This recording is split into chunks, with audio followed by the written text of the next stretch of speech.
নেতা তার কর্মীরা চিনবে না, কর্মী নেতারে চিনবে না, ঠিক কিনা? পীর সাহেব মুরিদরে চিনবে না, মুরিদ পীর সাহেবরে চিনবে না, স্বামী তার স্ত্রীরে চিনবে না, স্ত্রী তার স্বামীরে চিনবে না। নবী থেকে শুরু করে, অলি থেকে শুরু করে, শহীদ থেকে শুরু করে সবার মুখে একটাই জিকির, ইয়া নাফসি ইয়া নাফসি ইয়া নাফসি। আকাশের সূর্যটা যেদিন মাথার কাছে চলে আসবে, জমিনটা তামার জমিন হয়ে যাবে, সূর্যের তাপে মাথার মগজগুলো ভাতের মাড়ের মতো গলে গলে নাকের ছিদ্র কানের ছিদ্র দিয়ে টক টক করে বেয়ে বেয়ে নিচে পড়বে। আমি আপনাদের খেদমতে সূরাতু আল ইনশিরাহ থেকে তেলাওয়াত করেছি। এই সূরা থেকে কিছু কথা আজকের এই চমৎকার সন্ধ্যায়, চমৎকার রজনীতে আপনাদের সামনে পেশ করব আমরা পড়ে ইনশাআল্লাহ। এখন আপনারা যেরকম চুপচাপ নিরিবিলি শেষ পর্যন্ত এরকম থাকবেন। আমার ঘড়িতে এখন বাজে 10:15। কটা পর্যন্ত থাকবেন? সারা রাত আপনারা থাকেন, আমার একটু যাওয়ার ব্যবস্থা করে দিন এদিক দিয়ে, এদিক দিয়ে আমার এক্সিট করে দিলে হবে। তো আমরা খুব লম্বা চড়া কথা বলবো না। সূরাতু আল ইনশিরাহ, আল ইনশিরাহ কোরআনের কোন কোন নুসখায় এই সূরাটাকে বলা হয় সূরাতু আশ-শারহ, কোথাও আশ-শারহ, কোথাও আল ইনশিরাহ। ইনশিরাহ মানে প্রশস্ত করে দেয়া, এমন ভাবে ইসলামের সত্যতাকে আল্লাহ তাআলা আপনার সামনে তুলে ধরবে, ইসলামের জন্য আপনার হৃদয়টা প্রশস্ত হয়ে যাবে। অথবা এই সূরার নাম সূরাতু আশ-শারহ। শারহ মানে কি, কে বলতে পারে দেখি? শারহ মানে কি? হ্যাঁ, ব্যাখ্যা, বিশ্লেষণ। শারহ মানে ব্যাখ্যা করা, বিশ্লেষণ করা। ইসলামটাকে আল্লাহ তাআলা বিশ্বনবীর কাছে এমন ভাবে তুলে ধরেছেন, ইসলামটা বিশ্বনবীর হৃদয়ে একেবারে ক্রিস্টাল ক্লিয়ার হয়ে গিয়েছে, একেবারে ব্যাখ্যা হয়ে গিয়েছে। সুবহানাল্লাহ পড়েন। শারহ দেখবেন অনেক তাফসীরে শারহ আছে, হাদিসের শারহ আছে, যেমন উমদাতুল কারি আলা শারহিল বুখারী, বুখারীর শারহ। তারপর ফাতহুল মুনঈম আলা শারহি মুসলিম, তুহফাতুল আহওয়াযী আলা শারহি তিরমিযী। এই হাদিসের কিতাবগুলো শরা হয়, ব্যাখ্যা হয়। সো আল্লাহ তাআলা বিশ্বনবীর কাছে এমন ভাবে ইসলামটাকে তুলে ধরেছেন, ইসলামটা বিশ্বনবীর কাছে ক্রিস্টাল ক্লিয়ার। তারাকতুকুম আলা মাহাজ্জাতিন বাইদা, জলজলে সূর্যের মতো ইসলামকে আমাদের কাছে রেখে গিয়েছেন বিশ্বনবী। চিল্লায় কোন ঠিক কিনা? আজকে আমরা দেখব কিভাবে এই সূরার মাধ্যমে বিশ্বনবীর হৃদয়টাকে আল্লাহ তাআলা একেবারে পরিচ্ছন্ন করে দিলেন। তো সূরাতুল ইনশিরাহ এটি কোরআনের সূরার ধারাক্রম অনুসারে 94তম সূরা। কততম? আমি প্রশ্ন করলে একটু আওয়াজ করে উত্তর করা লাগবে, পারা যাবে? এই সূরাটা 94তম সূরা। এই সূরাটা মাক্কি সূরা। এই সূরার আয়াত সংখ্যা হচ্ছে 8। আমি প্রশ্ন করি, আপনারা উত্তর দেন। এই সূরাটা কততম সূরা? 94তম সূরা। এই সূরার আয়াত সংখ্যা 8। সূরাটি মাদানী সূরা। কি সূরা? মাক্কি সূরা। মনে থাকবে? এই সূরার ভিতরে আল্লাহ তাআলা বিশ্বনবী সাল্লাল্লাহু আলাইহি সাল্লামকে কনসোলেশন করেছেন, কন্ডোলেন্স করেছেন, সান্ত্বনা দিয়েছেন। এটা মোটিভেশনাল সূরা, এটা পেইন রিলিভিং সূরা। যাদের অন্তরে ব্যথা, জ্বালা, যন্ত্রণা, যারা কষ্টে জর্জরিত, তাদের জন্য এই সূরার ভিতরে পেইন রিলিভ পিল দিয়ে দিয়েছে কে? ইযা ইশতাদ্দাত বিকাল বালওয়া ফাফাক্কির ফি আলাম নাশরাহ ওয়া উসরুন বাইনা ইউসরাইনি ইযা ফাক্কারতাহু তাফরাহ। যখন তোমার মন খারাপ হয়, তুমি সূরা ইনশিরাহ তেলাওয়াত করো, কারণ সূরা ইনশিরাহর ভিতরে আল্লাহ এমন মোটিভেশনাল কথা রেখে দিয়েছেন, এমন ইন্সপায়ারেশন রেখে দিয়েছেন, আপনি পড়লেই আপনার হৃদয়টা শীতল হয়ে যাবে। এই সূরাটাকে আমরা 3 ভাগে ভাগ করব। এই সূরার প্রথম 4 আয়াতে আল্লাহ তাআলা বিশ্বনবীর প্রতি কি নেয়ামত দিয়েছেন সেটার বর্ণনা করেছেন। প্রথম 4 আয়াতে নেয়ামতের বর্ণনা, তারপরের 2 আয়াতে বিশ্বনবীকে দিয়েছেন সান্ত্বনা, আর শেষ 2 আয়াতে দিয়েছেন দিক নির্দেশনা। খেয়াল করে শুনে, প্রথম 4 আয়াতে তিনি দিয়েছেন নেয়ামতের বর্ণনা, পরের 2 আয়াতে তিনি দিয়েছেন আমার প্রিয় নবীকে সান্ত্বনা, আর শেষ 2 আয়াতে তিনি বিশ্বনবীকে দিয়েছেন নির্দেশনা। দেখি মনে রাখতে পেরেছেন কিনা? প্রথম 4 আয়াতে নেয়ামতের বর্ণনা, পরের 2 আয়াতে সান্ত্বনা, শেষ 2 আয়াতে দিক নির্দেশনা। তার মানে প্রথম 4 আয়াতে মার্সি এন্ড দ্য বাউন্টিজ, পরের 2 আয়াতে condolence and consolation, and finally শেষ 2 আয়াতে গাইডলাইন। তো আসুন আমরা দেখি কি সান্ত্বনা দিল, কি নিয়ামতের বর্ণনা দিল। আল্লাহ বললেন, আলাম নাশরাহ লাকা সাদরাক, নবী হে, আমি কি আপনার হৃদয়কে উন্মোচিত করে দেইনি? আমি কি আপনার বক্ষদেশকে প্রশস্ত করার মাধ্যমে সত্যকে আপনার সামনে তুলে ধরিনি? বিল ঈমান ও বিনূরিল কোরআন, কোরআনের নূর দিয়ে আর ঈমান দিয়ে আপনার হৃদয়টারে প্রশস্ত করে দিয়েছে কে? ফামাই ইউরিদিল্লাহু আন ইয়াহদিয়াহু ইয়াশরাহ সাদরাহু লিল ইসলাম, যাকে আল্লাহ হেদায়েত দিতে চায়, যাকে আল্লাহ হেদায়েতের পথের পথিক বানাতে চায়, তার জন্য, ইসলামের জন্য তার হৃদয়টাকে আল্লাহ খুলে দেন। বিশ্বনবীর হৃদয়টা এরকম খুলে গেল। বিশ্বনবী টের পেলেন ইসলাম ছাড়া মানবতার মুক্তির আর কোনো সম্ভাবনা নাই। ইসলাম মানুষের মুক্তি নিশ্চিত করতে পারে। ইসলাম দিয়ে গুণে ধরা সমাজকে ঠিক করা যাবে। ইসলামকে যদি প্র্যাকটিস করা না যায়, তাহলে এই মজুদদারির যে সমস্যা বাংলাদেশে চলছে, এটাকে বন্ধ করা যাবে না। ইসলাম থেকে প্রেসক্রিপশন না নিলে চাঁদাবাজি বন্ধ হবে না, টেন্ডারবাজি বন্ধ হবে না, শুধু দুদকের অফিস থেকে বসে বসে দুর্নীতি দমন করা যাবে না। এজন্য ইসলাম থেকে প্রেসক্রিপশন নিতে হবে। আল্লাহ তাআলা বললেন, আলাম নাশরাহ লাকা সাদরাক, নবী হে, ইসলামের জন্য আপনার হৃদয়টাকে কি আমি খুলে দেইনি? সত্য কি আপনার সামনে আমি তুলে ধরিনি?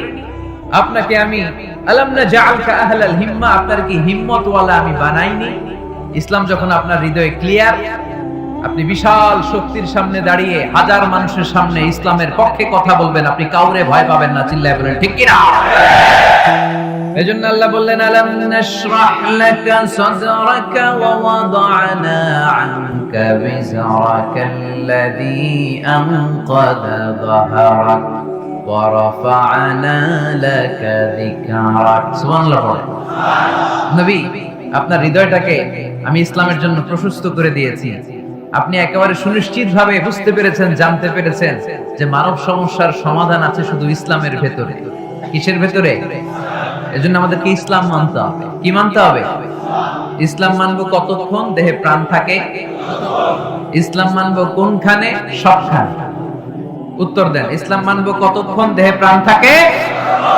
ইসলাম মানবো কোনখানে? রাজি আছেন নাকি ভাগাভাগি করবেন?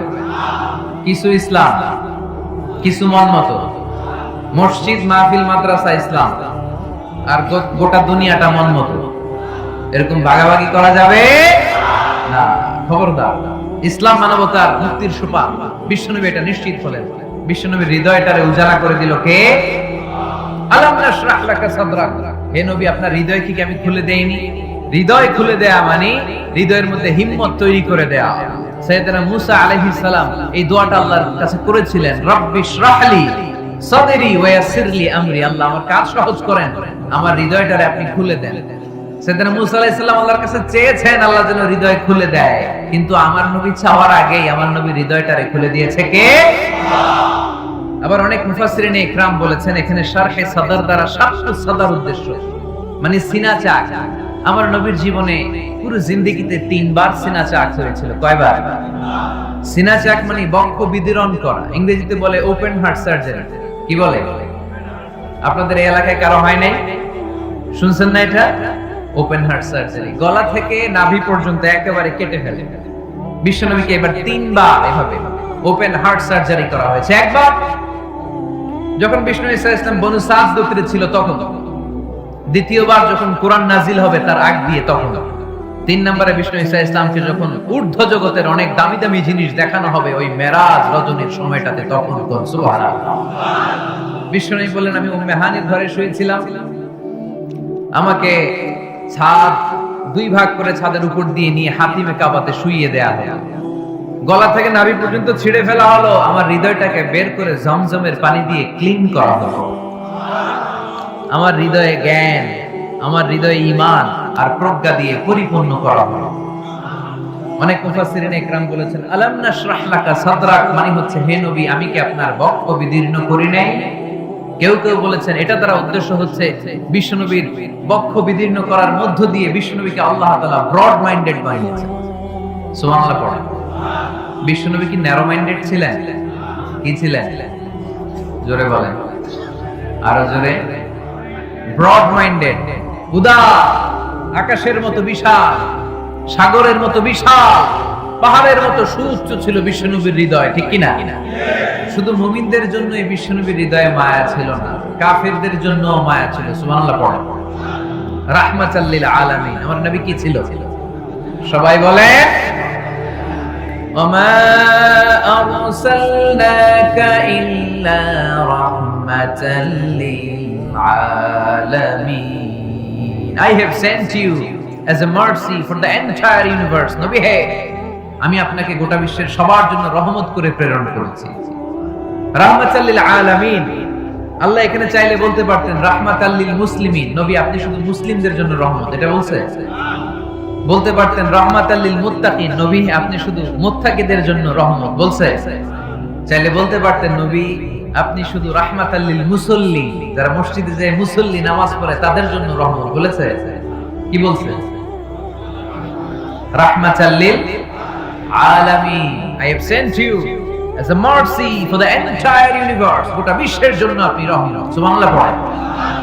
সবার জন্য রহমত, সবার জন্য হৃদয় দিল দরিয়া। এজন্য তিনি ছিলেন ব্রড মাইন্ডেড, কখনো মানুষের ক্ষতি করতে চাইতেন না। এমনকি যুদ্ধের ময়দানে যেখানে আপনি প্রতিপক্ষকে আঘাত করবেন সেখানেও বিশ্বনবী ক্ষয়ক্ষতিকে মিনিমাইজ করার ট্রাই করতেন। তিনি যখন খায়বার দুর্গে আক্রমণ করবেন তার মিলিটারিকে, বিষ্ণু ঈসা ইসলাম মিলিটারিকে 5 ভাগে ভাগ করতেন। 5 ভাগে ভাগ করতেন। কি কমান্ডার ছিলেন তিনি! এক ভাগের নাম মুকদ্দমাতুল জাইশ, ফ্রন্ট উইং। ডান দিকে একটা থাকতো মাইমানা, বায়ে একটা থাকতো মাইসারা, মাঝখানে যে ব্যাটালিয়ন থাকতো এটার নাম কাল, পেছনেরটার নাম খাল। সুবহানাল্লাহ পড়ে। যেন বিশ্বনবী যখন অ্যাটাক করতেন তখন সবাই বলতো জাল মুহাম্মদ ওয়াল খামিস, মুহাম্মদ তার 5 উইং এর ব্যাটালিয়ন নিয়ে আমাদের উপর আক্রমণ করেছে। যুদ্ধের ময়দানে তিনি ঘোষণা দিতেন খবরদার, এই যে ইহুদিদের উপর আক্রমণ করবা, যুদ্ধ করবা, কোন নারীদের গায়ে হাত তুলো না, শিশুর গায়ে হাত তুলো না, বৃদ্ধ বৃদ্ধার গায়ে হাত তুলো না, খ্রিস্টান পাদ্রী বাবা যারা আছে, ফাদার অফ খ্রিস্টিয়ান, পাদ্রীদের গায়ে হাত তুলো না। যুদ্ধ করতে যে গবাদি পশু মেরো না, গাছপালাগুলো ভেঙো না। সুবহানাল্লাহ করতে মনে চায় না? গেছে যুদ্ধ করতে, গেছে কি, কিন্তু ক্ষয়ক্ষতি মিনিমাইজ করার জন্য কি চেষ্টা করতেন! কি রহমতের নবী! সবাইকে সম্মান করতেন, সবাইকে মানুষ হিসেবে দেখতেন। আমরা ভাগ করে ফেলি, আমরা দেখা মাত্রই যদি দেখি মাথায় টুপি আর দাড়ি, তখনই ভাবা শুরু করি এটা কার মুরিদ? কি সরসিরার মুরিদ, না চরমনায়ের মুরিদ, না আটরশির মুরিদ, না অমুক জায়গার মুরিদ? অথবা আমরা বলতে শুরু করি কি জামাত করে, না খেলাফত মজলিস করে, না ইসলামী আন্দোলন করে, না তাবলীগ করে। ভাগাভাগি আছে না নাই? কিন্তু আমরা তাকে মানুষ হিসেবে দেখি না। আগে দেখতে হবে মানুষ। আপনার চোখ দিয়ে যা দেখবেন এগুলো মানুষ, এগুলো সবাই মানুষ। বিশ্বনবী মানুষ হিসেবে সবাইকে ট্রিট করতেন। সাহাবাদেরকে নিয়ে বিশ্বনবী বসে আছেন, একটা লাশ নিয়ে যাওয়া হচ্ছে, লাশ দেখে বিশ্বনবী দাঁড়িয়ে গেলেন। সাহাবারা বললেন ইয়া রাসূলুল্লাহ আপনি দাঁড়ালেন যে, ইন্নাহু ইয়াহুদি, এটা ইহুদির লাশ। ইন্নাহু ইয়াহুদি, এটা তো ইহুদির লাশ, বসেন দাঁড়ালেন যে? বিশ্বনবী বললেন আওয়ালাইসাত নাফসান, এটা কি মানুষ না? সুবহানাল্লাহ পড়বেন না? আওয়ালাইসাত নাফসান, হোক না ইহুদি, হোক না খ্রিস্টান, হোক না আস্তিক আর নাস্তিক, এটা কি মানুষ নয়? সে মানুষ। সবার উপরে মানুষ সত্য, তাহার উপরে নাই। মাখলুকাতের মধ্যে সবচাইতে বেশি শ্রেষ্ঠতম হচ্ছে মানুষ। বিশ্বনবী সবাইকে মানুষ হিসেবে ট্রিট করতেন। এজন্য বিশ্বনবী হচ্ছেন সবচেয়ে বেশি ব্রড মাইন্ডেড, মানে খোলা মনের, বড় মনের, দিল দরিয়া।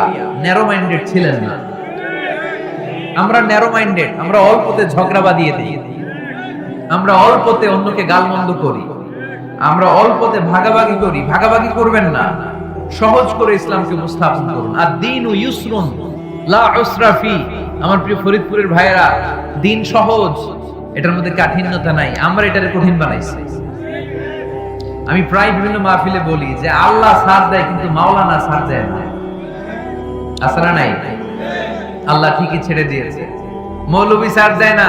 বিষ্ণুবী সাহাবাদেরকে নিয়ে বসা, এক বেদুইন এসে মসজিদের ভিতরে উট ঢুকায় দিছে, মসজিদে নববীতে, আর মসজিদের মাঝখানে বসে পেশাব করা শুরু করে দিচ্ছে। আপনাদের এখানে ফরিদপুরের সবচেয়ে বড় মসজিদ কোনটা? কিনা এই কেন্দ্রীয় জামে মসজিদের ভিতরে যদি এক হিন্দু ঢুকে পেশাব শুরু করে কি করবেন? হ্যাঁ, ওই কয় কোবাইলাম তো আবেগে ওরে পিটানো শুরু করবে সবাই। সাহাবারাও তাই শুরু করলেন, মারতে উদ্ধত হলেন। বিষ্ণু বললেন, এই রাখো রাখো, ওরে পেশাব করতে দাও, পেশাব করতে দাও। এর কারণ কেউ যখন ইউরিন পাস করে, স্টুল পাস করে, তখন এটা থেকে ধীরে সুস্থে করতে দিতে হয়। এজন্য টয়লেটে কেউ ঢুকলে জোরে বাড়ি দিবেন না, তাহলে খবর আছে। কাশি দিবেন, যে একটু কাশি দিবেন এরকম, হ্যাঁ এরকম কাশি দিবেন, অথবা পায়চারি করবেন। যদি পায়চারি করেন তাহলে সে বুঝবে সামওয়ান ইজ ওয়েটিং আউটসাইড, সামনে একজন ওয়েটিং করতেছে বাইরে, আমাকে বেরোতে হবে। কিন্তু আপনি যদি ওরা ডাক দেন, কুদ্দুস রে, কুদ্দুস কইবো আমি নাই, কারণ এটা ভয়ঙ্কর একটা বিষয়। আপনি যখন ইউরিন পাস করছেন খুব স্মুথলি করতে হয়, তখন ডাক দিলে পেশাব আটকায় গেলে আপনার ভয়ঙ্কর রোগ হতে পারে। কি ফিলোসোফার ছিলেন, কি বড় ডাক্তার ছিলেন বিশ্বনবী মুহাম্মদ সাল্লাল্লাহু আলাইহি ওয়াসাল্লাম। বিশ্বনবী বললেন, ওরে ডেকো না, কাজ সারছে। ইচ্ছা মতো বেটা পেশাব করার পরে বিশ্বনবী গেলেন, যে বললেন, তুমি যে পেশাব করেছো তুমি কি জানো এই জায়গাটা কি? বেদিন বলে, না আমি তো জানি না এই জায়গাটা কি। বিশ্বনবী বললেন, এটা আমাদের ইবাদতগাহ, এটা আমাদের কি? ইবাদতগাহ। এখানে ঢুকে আমরা আমাদের রবরে ডাকি, আল্লাহরে ডাকি, আমরা নামাজ পড়ি, জিকির করি, তাসবিহ পড়ি, এটা আমাদের ইবাদতগাহ। কাজটা করা তোমার মোটেও ঠিক হয়। লোকটা অবাক হয়ে গেল, ঘটনা কি? তাদের ইবাদতগাহতে আমি পেশাব করেছি আর আমাকে জামাইয়া দাও, আর আমাকে এত সুন্দর করে বলে যে এটা ইবাদতগাহ। আমাদের ইবাদতগাহের ভিতরে যদি কেউ এরকম করতো, ওরে তো একেবারে সাইজ করে ফেলতাম। সে অবাক হয়ে গেল, সে জিজ্ঞেস করলো, হু আর ইউ, কে আপনি? বিষ্ণুই বললেন, না মুহাম্মদ সাল্লাল্লাহু আলাইহি ওয়াসাল্লাম, আমি শান্তির ধর্ম ইসলামের প্রেরণার বাণীবাহক। আমি লা ইলাহা ইল্লাল্লাহ মুহাম্মাদুর রাসূলুল্লাহ এই বাণী দিয়ে গোটা বিশ্বে বিপ্লব তৈরি করতে এসেছি। বেদুইন বলল, আমাকেও আপনার বিপ্লবে শরীক করে নেন। ইসলাম মারামারি কাটাকাটিতে আসে নাই। আপনার ব্রড মাইন্ডেড অ্যাটিটিউড দেখে হিন্দু ভাইরা কালিমা পড়ে মুসলমান হয়ে যাবে। এজন্য আল্লাহ বললেন, আলাম নাশরাহ লাকা সাদরাকা ওয়া ওয়াদা'না আনকা বিজরাক আল্লাযী আনকাদা যাহরাক ওয়া রাফা'না লাকা যিকরাক। সুবহানাল্লাহ পড়েন। আলাম নাশরাহ লাকা সাদরাক, নবী হে, আমি কি আপনারে ব্রড মাইন্ডেড বানিয়ে দেই নাই? এটা আপনার জীবনে বড় নিয়ামত। আপনি সংকীর্ণ মনা না, আপনি ছোট মনের মানুষ নয়, আপনি বিশাল হৃদয়ের মানুষ। ইসলামের জন্য আপনার হৃদয়টারে আমি নবী খুলে দিয়েছি। এ হলো বিশ্বনবীর উপর প্রথম নিয়ামত। দুই নম্বরে আল্লাহ বললেন, ওয়া ওয়াদা'না আনকা বিজরাকাল্লাযী আনকাদা যাহরাক, নবী হে, আমি আপনার পিঠ থেকে বিশাল বোঝাটা নামিয়ে দিয়েছি। সুবহানাল্লাহ পড়েন। কি নামিয়ে দিয়েছি? বোঝা। উত্তর করতে হবে, রেসপন্স। এটা তাফসীর মাহফিল, এটা হচ্ছে ক্লাসের মতো, যে কথা বলে শিক্ষক আর আমরা সবাই ছাত্র, ঠিক কি না? বোঝা নামিয়েছি নবী। কি নামিয়েছি? তাফসীরে দুইটা এসেছে, বিজরুন মানে বোঝা, বিজরুল যাম পাপের বোঝা, আর একটা হচ্ছে বিজরুল গাম চিন্তার বোঝা। বিশ্বনবীর কোনো পাপ নাই, বিশ্বনবীর সব কিছুকে মাফ করে দিয়েছে কে? লিয়াগফির লাকাল্লাহু মা তাকাদ্দামা মিন যামবিকা মা তাআখার। নবী আপনার আগেরও গুনাহ নাই, আপনার পরেরও গুনাহ নাই, আপনি নবী মাসুম, আপনার গুনাহ নাই, আপনি নিষ্পাপ। নবীদের গুনাহ হয় না। আহলুস সুন্নাহ ওয়াল জামাআতের আকীদা হচ্ছে নবীরা মাসুম, নবীদের জীবনে কোনো গুনাহ হয় না। চিৎকার করে বলেন ঠিক কি না? ও নবী, ওয়া ওয়াদা'না আনকা বিজরাক, আপনার এই বোঝা আমি নামিয়ে দিয়েছি। বিশ্বনবী ভাবতেন 40 বছর বয়সে আমি নবী হলাম, তার আগে যা করলাম আল্লাহ এটা কি করবে? আল্লাহ বলে, নবী আপনার আগের গুনাহ, পরের গুনাহ, গুনাহ বলতে কিছুই নাই, সবই মাফ, সব মাফ। তারপরেও আমার নবী বলতেন, আল্লাহে লা আস্তাগফিরুল্লাহ ওয়া আতুবু ফিল ইয়াউম আকসার মিন 70 মাররা। আমি এমন নবী যার কোনো গুনাহই নাই, আগের গুনাহও নাই, পরের গুনাহও নাই, তারপরেও আমি নবী প্রতিদিন 70 বারেরও বেশি তওবা আর ইস্তিগফার করি। আমাদের জন্য শিক্ষা। তাহলে আল্লাহ বললেন, ওয়া ওয়াদা'না আনকা বিজরাক, পাপের বোঝা আমি নামিয়ে দিলাম। বিশ্বনবীর কোনো পাপ নাই, পাপ মুক্ত। তাফসিরে 2 নম্বরে এসেছে বিজরুল গম, চিন্তার বোঝা। বিশ্বনবী সব সময় আমাদেরকে নিয়ে চিন্তা করতেন। কাকে নিয়ে চিন্তা? কথা বলে। আমাদেরও চিন্তা আছে না নাই? কিসের চিন্তা? হ্যাঁ, টাকার চিন্তা। ফরিদপুরের ভাইদের টাকার চিন্তা। আর কিসের চিন্তা আপনাদের? হ্যাঁ, উম্মতের চিন্তা। মাশাআল্লাহ, এই ভাই উম্মতকে নিয়ে ভাবে। আপনাদের আর কার কি নিয়ে চিন্তা বলেন? পেটের চিন্তা। এদিকে পাওয়া গেছে পেটের চিন্তা, এদিকে বউয়ের চিন্তা, কবরের চিন্তা। আর কিসের চিন্তা? আখিরাতের চিন্তা। তো আমাদেরও চিন্তা আছে, বিশ্বনবীরও চিন্তা ছিল। 2 চিন্তা কি এক? বিশ্বনবীর কাঁধে তো পুরো উম্মার জিম্মাদারি। কিয়ামত পর্যন্ত যারা পৃথিবীতে আসবে সবার জন্য বিশ্বনবী কাঁদতেন। এই আওয়াজ করে কে? এদিকে কি হইছে? ওরে বসায় দেন। বিশ্বনবীর গোটা উম্মাহ নিয়ে চিন্তা। সব নবীকে আল্লাহ তাআলা একটা করে দোয়া দিয়েছিলেন আর বলেছিলেন, নবী একটা স্পেশাল দোয়া করার সুযোগ তোমাদেরকে দিলাম, ওই দোয়া করলেই কবুল হয়ে যাবে। কিন্তু সুযোগ পাবা জীবনে কয়বার? সবাই বলেন কয়বার? সব নবী কয়টা করে পাইছে? সব নবী তাদের দোয়াগুলো দুনিয়াতেই করে ফেলেছে। বিশ্বনবী বলেন, লিকুল্লি নবিয়্যিন দাওয়া মুস্তাজাবা। এই দুনিয়াতে সব নবীদের একটা করে মুস্তাজাবুদ দাওয়া আছে। আল্লাহ বলেছে, ও নবী একটা করে স্পেশাল দোয়া করার সুযোগ পাবা, দোয়াটা করা মাত্রই কবুল করে নেব। বিশ্বনবী বললেন, এই পৃথিবীর বুকে যত নবী রাসূল দুনিয়ায় এসেছে সব নবীরা তাদের স্পেশাল দোয়া দুনিয়ায় করে ফেলেছে, ইল্লা আনা, কিন্তু আমি করি নাই। বিশ্বনবী বললেন, ওয়া ইন্নী আখতাবিউ দাওয়াতি শাফাআতান লি উম্মতি ইয়াউমাল কিয়ামাহ। আমি আমার স্পেশাল দোয়াটা করি নাই, আমার স্পেশাল দোয়াটা আমি আমার গুনাহগার উম্মতকে বাঁচানোর জন্য কিয়ামত পর্যন্ত রেখে দিয়েছি। আমরা যেদিন বিপদে পড়ে যাব, যেদিন আমার আব্বা আমারে চিনবে না, আমি আমার আব্বারে চিনব। নেতা তার কর্মীরে চিনবে না, কর্মী নেতারে চিনবে না, ঠিক কি না? পীর সাহেব মুরিদরে চিনবে না, মুরিদ পীর সাহেবরে চিনবে না। স্বামী তার স্ত্রীরে চিনবে না, স্ত্রী তার স্বামীরে চিনবে না। নবী থেকে শুরু করে, ওলি থেকে শুরু করে, শহীদ থেকে শুরু করে সবার মুখে একটাই জিকির, ইয়া নাফসি ইয়া নাফসি ইয়া নাফসি। আকাশের সূর্যটা যেদিন মাথার কাছে চলে আসবে, জমিনটা তামার জমিন হয়ে যাবে। সূর্যের তাপে মাথার মগজগুলো ভাতের মাড়ের মতো গলে গলে নাকের ছিদ্র, কানের ছিদ্র দিয়ে টপ টপ করে বেয়ে বেয়ে নিচে পড়বে। ওই কঠিন দিনে কেউ কাউরে চিনবে না। বিষ্ণু বললেন, ওই দোয়াটা আমি দুনিয়ায় করি নাই। আমি বদরের যুদ্ধে মার খেয়েছি, উহুদের যুদ্ধে দাঁত ভেঙেছি, আমি না খেয়ে পেটে পাথর বেঁধেছি। আমি যদি ওই দিন দোয়া করতাম, আল্লাহ দোয়া কবুল করে নিত, জান্নাতি খাবার দিয়ে দিত, আমার মায়ের খাওয়া লাগতো না, তায়েফে আমার রক্ত ঝরতো না, দোয়া করলেই কবুল। কিন্তু ওই দোয়াটা আমি দুনিয়ায় করি নাই। ওই দোয়াটা আমার জন্য, আপনার জন্য, আমাদের জন্য বিষ্ণুবী জমা রেখে দিয়েছে। এজন্য বিশ্বনবীর চিন্তা আর আমাদের চিন্তা এক চিন্তা না। বিশ্বনবীর পুরা উম্মতের চিন্তা, কিয়ামত পর্যন্ত যত মানুষ আসবে সবাই আমার উম্মত, না জানি তাদের নসিবে কি হয়ে যায়।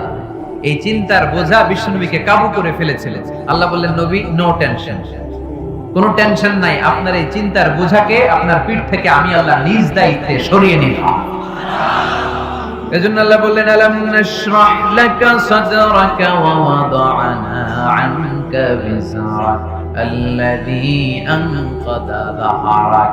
যেই চিন্তার বোঝা আপনাকে কষ্ট দেয়, যেই চিন্তার বোঝা আপনারে পেরেশান করে তোলে, আপনার পিঠ থেকে ওই চিন্তার বোঝা নবী আমি সরিয়ে নিলাম। কি দিয়ে সরিয়ে নিল? কোরআনের আলো দিয়ে। আওয়াজ করে বলতে হবে, কি দিয়ে? বিশ্বনবী মক্কায় দেখতেন মূর্তির পূজা হয়, আল্লাহর ঘরের ভিতরে 360টা মূর্তির পূজা। বিশ্বনবী দেখতে পেলেন দুর্বলের উপরে সবলের অত্যাচার। বিশ্বনবী দেখতে পেলেন নারীদেরকে অত্যাচার করা হয়। কন্যা সন্তান হলে বাবা তার মেয়েটাকে নিয়ে জঙ্গলের ভেতরে ঢুকে কিংবা মরুভূমির ভেতরে যে জীবিত দাফন করে দেয়। ওয়াইদাল মাউউদাতু সুইলাত ওয়াদুল বানা। বিশ্বনবী এগুলো দেখতেন চারপাশে। দেখে এই পথহারা জাতিকে কিভাবে উদ্ধার করবেন, কি দিয়ে উদ্ধার করা যায়, এই টেনশনে বিশ্বনবীর পিঠ বাঁকা হয়ে গিয়েছিল। উপমা বাঁকা হয়ে গিয়েছিল। বিশ্বনবী সব সময় পেরেশান থাকতেন। আল্লাহ বললেন, নবী টেনশনের দরকার নাই, হেরা গুহায় এমন একটা নূরের আলো দিয়ে আমি আপনারে আলোকিত করব, যার মাধ্যমে সব পেরেশানি দূর হয়ে যাবে। আলাম নাশরাহ লাকা সাদরাকা ওয়া ওয়াদা'না আনকা বিজরাক আল্লাযী আনকাযা যাহরাক। আপনাকে পেরেশান বানিয়ে দেয় এরকম সব চিন্তার বোঝা আমি আল্লাহ সরিয়ে নিলাম। সুবহানাল্লাহ। দুইটা নিয়ামত শুনলাম, এবার 3 নম্বর নিয়ামত আল্লাহ বললেন ওয়া রাফা'না লাকা যিকরাক। এই আয়াতটা মুখস্থ করতে হবে আজকে, আমার সাথে সাথে পড়েন ওয়া রাফা'না লাকা যিকরাক। সবাই বলেন নাই, পড়েন ওয়া রাফা'না লাকা যিকরাক ওয়া রাফা'না লাকা যিকরাক। নবী হে, আপনার সম্মানকে আমি আকাশচুম্বী করেছি। I have dignified your status high and high, the highest peak. আপনার মর্যাদা উঠাতে উঠাতে আকাশ বাতাস ছাপিয়ে সাত আকাশ কাঁপিয়ে আরশের উপরে নিয়ে গিয়েছে। আপনার মর্যাদা আমার পরপরই, স্রষ্টার পরে পুরো সৃষ্টিকুলের উপরে বিশ্বনবীর মর্যাদা আছে না নেই? এজন্য আল্লাহ বললেন ওয়া রাফা'না লাকা যিকরাক। ও নবী, আপনার মর্যাদা সম্মান আমি আকাশচুম্বী করেছি। আপনার সুনাম, সুখ্যাতি, মান, মর্যাদা আমি গোটা বিশ্বে ছড়াইয়া দেব। এই আয়াত যখন নাজিল হলো কাফেররা হাসতে শুরু করলো। কাফেররা বলে মুহাম্মদ বেটা বলে কি, ও জানে বাঁচবে কিনা ওইটাই তো সন্দেহ। আমরা যেই ষড়যন্ত্র পাকাচ্ছি ও জানে বাঁচবে কিনা সে এটাই সন্দেহ, তার নাম গোটা বিশ্বে ছড়াবে কি করে আমরা দেখে নেব। আল্লাহ বলেন তোরা আমার নবীর সুনাম সুখ্যাতি ছড়ানোর ব্যাপারে বাধা তৈরি করবি, তোরা আমার নবীর ব্যাপারে অপপ্রচার চালাবি, তোদের অপপ্রচারকেই আমি আমার নবীর প্রচার মাধ্যম বানিয়ে দেব। তোরা করবি অপপ্রচার।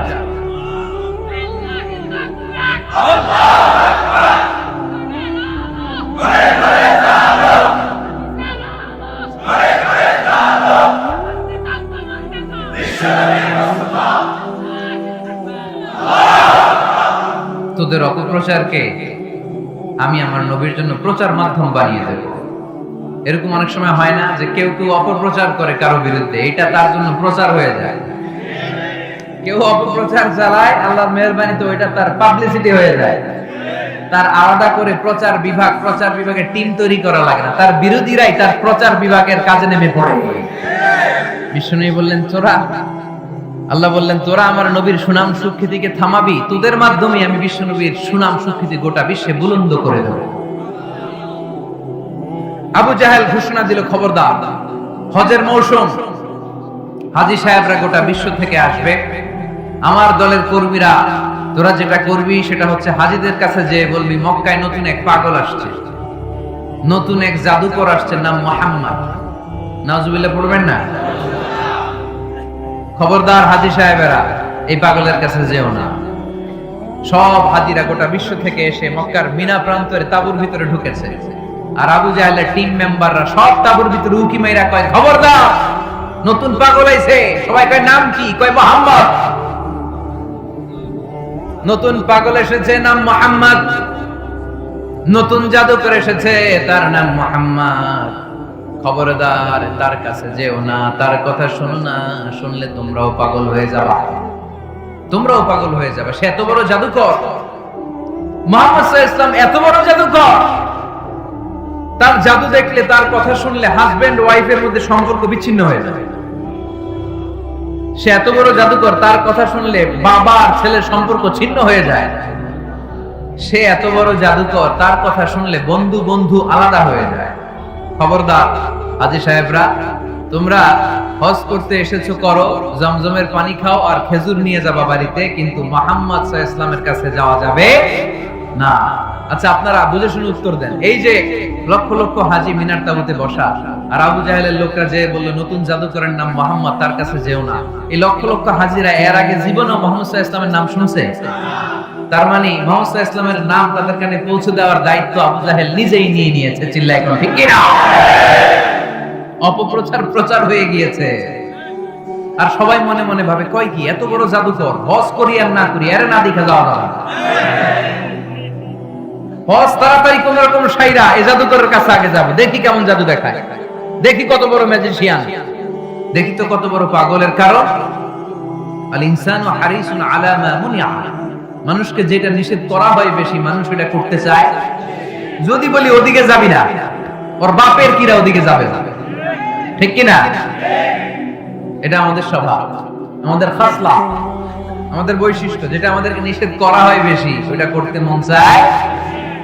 সব হাজিরা মনে মনে ভাবলো আমরা যাব যাব, তোরা যতই বলিস না কেন যাব যাব, হজের পরে অবশ্যই যাব।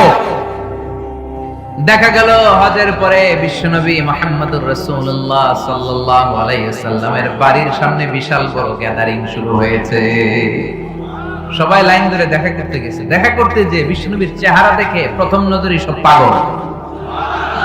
চাঁদের চেয়ে সুন্দর তুমি নবী আমার কামলিওয়ালা, চাঁদের চেয়ে সুন্দর তুমি নবী আমার কামলিওয়ালা, দু জাহানের বাদশাহ তুমি প্যারা নবী সাল্লাল্লাহু আলা, দু জাহানের বাদশাহ তুমি প্যারা নবী সাল্লাল্লাহু আলা, চাঁদের চেয়ে সুন্দর তুমি। এত সুন্দর চেহারা, বিষ্ণু ঈসা ইসলামের চেহারার মতো এরকম চেহারার মানুষ পৃথিবীতে আছে? দ্বিতীয়টা, অনেকে বলে সাইয়েদনা ইউসুফ আলাইহিস সালামের চেহারা নাকি বেশি সুন্দর। সুন্দর ঠিক, কিন্তু আমার নবীর চাইতে বেশি নয়। বিষ্ণু বলতেন আনা মালিহুন ওয়া আখি ইউসুফু সাবিহুন, আমার ভাই ইউসুফ হচ্ছে সাবিহ, সাবিহ মানে সাদা সুন্দর ধবধবে, আর আমি হচ্ছে মালিহ। মালিহ মানে এসেছে মিলহান থেকে, মিলহান মানে লবণ, মানে লাবণ্যময় সুন্দর। আমার ভাই ইউসুফ নবী সাদা সুন্দর, আমি লাবণ্যময় সুন্দর। কোনটার দাম বেশি? লাবণ্যময় সুন্দরের দাম বেশি।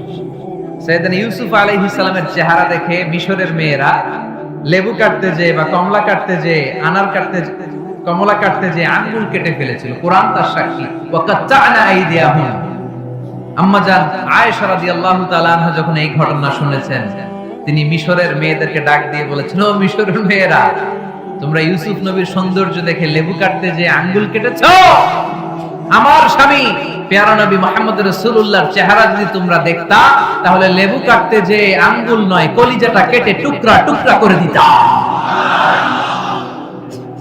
আবার আম্মা জান আয়েশা বলতো, লাকুম শামসুন ওয়া লানা শামসুন, তোমাদের জন্য একটা সূর্য আছে, কিন্তু আমি আয়েশার জন্য আলাদা একটা সূর্য আছে। তোমাদের সূর্যটা প্রতিদিন সকালবেলা পূর্ব আকাশে উদিত হয়ে গোটা দুনিয়াটারে আলোকিত করে দেয়, আর আমার সূর্যটার নাম হলো মুহাম্মদ সাল্লাল্লাহু আলাইহি ওয়াসাল্লাম। মসজিদে নববীতে এশার নামাজের পরে আমার সূর্যটা আমার ঘরে উদিত হয়। তোমাদের সূর্য সকালবেলা পূর্ব আকাশে উঠে গোটা দুনিয়াটারে আলোকিত করে, আমার সূর্য মুহাম্মদ এশার নামাজের পরে আমার ঘরের ভেতরে যখন উকি দেয়, আমার পুরো ঘরটারে আলোকিত করে দেয় কে? এত সুন্দর চেহারা ছিল, ওনার চেহারার নূর দিয়ে হারানো সুই খুঁজে পেয়েছে বিশ্বনবীর স্ত্রীরা। চিল্লায় করে আল্লাহু আকবার। বিশ্বনবীর চেহারার সৌন্দর্যের সাথে কারো সৌন্দর্যের কোনো মিল হবে? No comparison with our beloved prophet Muhammad sallallahu alayhi wasallam. Whether it's the fitness, whether it's the appearance, whether it's the status, no comparison with our prophet. এটা ফিটনেসের দিক থেকে হোক, এটা চেহারার সৌন্দর্যের দিক থেকে হোক, এটা কণ্ঠস্বরের ঝংকারের দিক থেকে হোক, সম্মান আর মর্যাদার দিক থেকে হোক, আমার নবীর সম্মানের ধারে কাছেও সম্মান পৃথিবীর কারো হতে পারে না। চিল্লায় বলেন ঠিক কি না? এজন্য আল্লাহ বললেন, ওয়া রাফা'না লাকা যিকরাক, নবী আপনার সম্মান বাড়াতে বাড়াতে আমি আকাশচুম্বী করেছি। লোকজন সব যে বিশ্বনবীর দরবারে লাইন ধরেছে, হাজিরা সব বিশ্বনবীর কাছে যে চেহারা দেখেই কুপকার, বাকি জিনিস তো পরে। অনেকে আছে না, চেহারা দেখলেই মানুষ পাগল হয়ে যায়, আছে না নাই? চেহারা দেখেই পাগল, চেহারা দেখেই পাগল। তারপর তারা মিলাতে লাগলো। মিনার তাবুতে আবু জাহেলের কর্মীরা ঘোষণা দিয়েছিল, এলাকায় মুহাম্মদ নামে পাগল এসেছে। তারা মিলায় দেখে না, এই মহামানব কোনোদিন পাগল হতে পারে না, কারণ পাগলের চুলগুলো থাকে উস্কো খুস্কো, ঠিক কিনা? আমার নবী সাল্লাল্লাহু আলাইহি ওয়াসাল্লামের চুল উস্কো খুস্কো ছিল?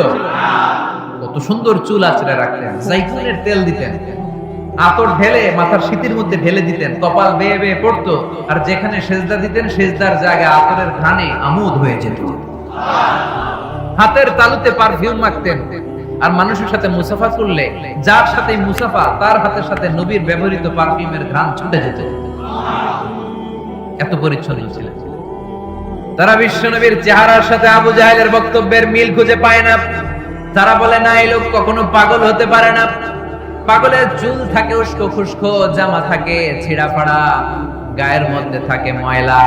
পাগল কখনো দাঁত মাজে না। কিন্তু বিশ্বনবীর মুচকি হাসির ফাঁক দিয়ে দাঁতের দিকে তাকালে মানুষগুলো সব পাগল হয়ে যায়। স্মাইল দিতেন বিশ্বনবী, স্মাইল, মুচকি হাসি, তাবাসসুম। বিশ্বনবীর মুচকি হাসি দেখলে মানুষ পাগল হয়ে যায়, পাগল পড়া হয়ে যায়। তারা বলে না না, এই মহামানব তো কখনো পাগল হতে পারে না। আবার মিলাতে লাগলো আবু জাহেলের কর্মীরা বলেছিল এটা নাকি বড় জাদুকর, কিন্তু তারা বলে না না, এই অসাধারণ লোকটা জাদুকর হতে পারে না, সে তো কোনো মন্ত্র পড়ে না। জাদু করার জন্য মন্ত্র পড়ার দরকার আছে না নাই? বিষ্ণুনবী কি মন্ত্র পড়তো? বিষ্ণুনবী কি পড়ে শোনাতো? চিল্লায় বলেন, কি পড়ে শোনাতো? কোরআন শোনাতো।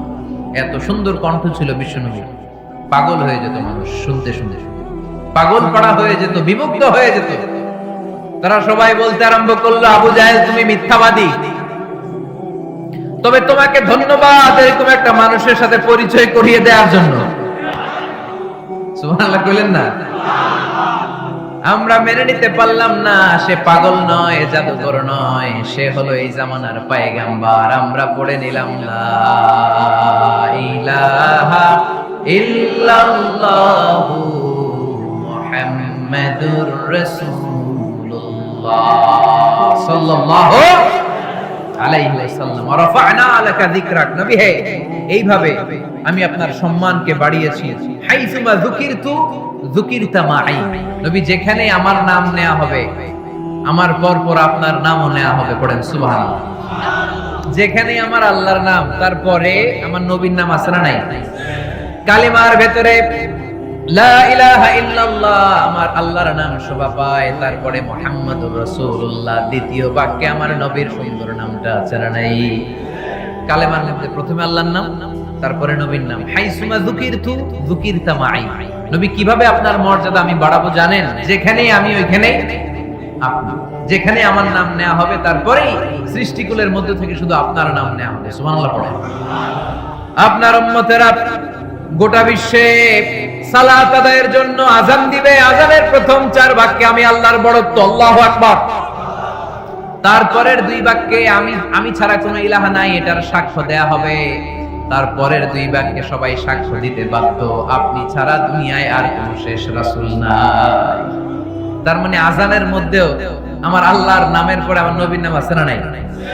এরপর আমরা একামত দিয়ে জামাত শুরু করি। এই জামাতের আগে যে একামতটা দেই, এই একামতেও আল্লাহর নামের পরে আমার নবীর নামটা আছে না নাই? আল্লাহু আকবার, আল্লাহু আকবার, আশহাদু আন লা ইলাহা ইল্লাল্লাহ, আশহাদু আন্না মুহাম্মাদার রাসূলুল্লাহ সাল্লাল্লাহু। তার মানে আযানে আমার নামের পরে আপনার নাম, ইকামতে আমার নামের পরে আপনার নাম। নামাজের শেষে যখন আমরা শেষ বৈঠকে বসি, সেখানে বিশ্বনবীর উপর দুরূদ আছে না নাই? তার মানে সব জায়গায় বিশ্বনবীর নাম নেওয়াকে আবশ্যক করে দিয়েছে কে? নবী হে। এই গোটা বিশ্বের ভেতরে সূর্য উঠবে, সূর্য ডুববে, শীত যে গ্রীষ্ম আসবে, দিন যে রাত আসবে, এক মুহূর্তের জন্য আপনার নামের আলোচনা থামবে না। চিল্লায় বলো ঠিক কিনা? রাফা'না লাকা যিকরাক, I have dignified your status very high, very high। অনেক উপরে নিয়েছি, আকাশ বাতাস ছাপিয়ে, সাত আকাশ কাঁপিয়ে আরশ পর্যন্ত আমি আপনার মর্যাদাকে বুলন্দ করেছি। এই পৃথিবীতে যত আসমানি কিতাব এসেছিল, সবগুলো আসমানি কিতাবে বিষ্ণুনবীর নাম উল্লেখ করেছে কে? তার মানে তাওরাতের ভেতরে বিষ্ণুনবীর নাম আছে না নাই? ইনজিলে, জাবুর, সুহফে ইব্রাহিম, সুহফে মূসা আল্লাযী ইয়াজিদুনাহু মাকতুবান ইনদাহুম ফিত তাওরাতি ওয়াল ইনজিল। ইহুদিরা খ্রিস্টানরা বিষ্ণুনবীর মানতে চাইতো না। তারা বলতো, মুহাম্মদ তোমার নাম তো আমাদের কিতাবে নাই। বিষ্ণু বললেন পড়ো। তারা পড়তে পড়তে বিষ্ণুনবীর জায়গাটা লুকিয়ে রাখে, যেখানে বিষ্ণুনবীর নাম ওরা এভাবে ধরে রাখে। বিষ্ণু ইসা ইসলাম এক সাহাবাকে বললেন, আমি তো ওদের ভাষা বুঝি না, তুমি ওদের ভাষা বুঝে দেখো কোন জায়গায় চোরামিটা করে। প্রতিটা কিতাবের প্রতিটা পাতায় পাতায় বিষ্ণুবীর নাম আছে না নাই? সাইয়েদনা আদম আলাইহিস সালাম থেকে শুরু করে ঈসা আলাইহিস সালাম পর্যন্ত যত নবী এসেছে সব নবী সুসংবাদ দিয়েছে যে একজন নবী আসবে, যেই নবী আসার মধ্য দিয়ে এই আম্বিয়া আলাইহিমুস সালাম পৃথিবীতে আসার যে ধারাবাহিকতা, এই সিলসিলা, এই চেইনকে আল্লাহ তাআলা কাট অফ করে দিবে। সাইয়েদনা আদম তার বংশধরদেরকে বলেছে, নূহ আলাইহিস সালাম তার প্রজন্মকে বলেছে, ইব্রাহিম আলাইহিস সালাম তার জেনারেশনকে বলেছে, মুসা আলাইহিস সালাম বনি ইসরাইলকে শুনিয়েছে। সর্বশেষ সাইয়েদনা ঈসা আলাইহিস সালাম এসে বলেছে, ইয়াতি মিন বাদি ইসমুহু আহমদ, আমার পরে এমন এক নবী আসবে তার নাম, চিল্লায় বলেন, আহমদ বড় বিশ্বস্ত। সে কোন বন্ধু বলো বেশি বিশ্বস্ত, সে কোন বন্ধু বলো বেশি বিশ্বস্ত। কার কাছে মন খুলে দেয়া যায়, কার কাছে প্রাণ খুলে বলা যায়, হওয়া যায় অতি আশ্বস্ত। তার নাম আহমদ বড় বিশ্বস্ত। সুবহানাল্লাহ পড়েন। ইয়াতি মিন বাদি ইসমুহু আহমদ, আমার পরে এমন এক নবী আসবে তার নাম হবে আহমদ। এই নবীর পরে আর কোন নবী আছে? চিল্লায় বলেন, লা নবিয়্যা বাদি ওয়ালা রাসূলা, আমার পরে কোনো নবীও নাই, আমার পরে কোনো রাসূলও নাই। তবে আমার পরে যদি নবী হওয়ার যোগ্যতা কারো থাকে, আমার উমরে ফারুক নবী হওয়ার যোগ্যতা রাখে। কোন নবী নাই, খাতামুন নবিয়্যিন, আমার পরে কোনো নবী নাই। তার মানে বিশ্ব নবীর জীবনে 3 নাম্বার নিয়ামত হলো রাফা'না লাকা যিকরাক, মর্যাদা আমি বাড়াতে বাড়াতে বাড়াতে বাড়াতে নবী অনেক উপরে নিয়েছি। আবার আল্লাহ আমাদেরকে ডেকে বললেন, ও ইমানদার বান্দারা শোনো, আমি স্বয়ং আল্লাহ তাআলা আমার ফেরেশতা বাহিনী নিয়ে এই নবীর উপরে স্বয়ং আমি দুরূদ পড়ি। ইন্নাল্লাহা ওয়া মালাইকাতাহু ইউসাল্লুনা আলান নবী ইয়া আইয়ুহাল্লাযীনা আমানু সাল্লু আলাইহি ওয়া সাল্লিমু তাসলিমা।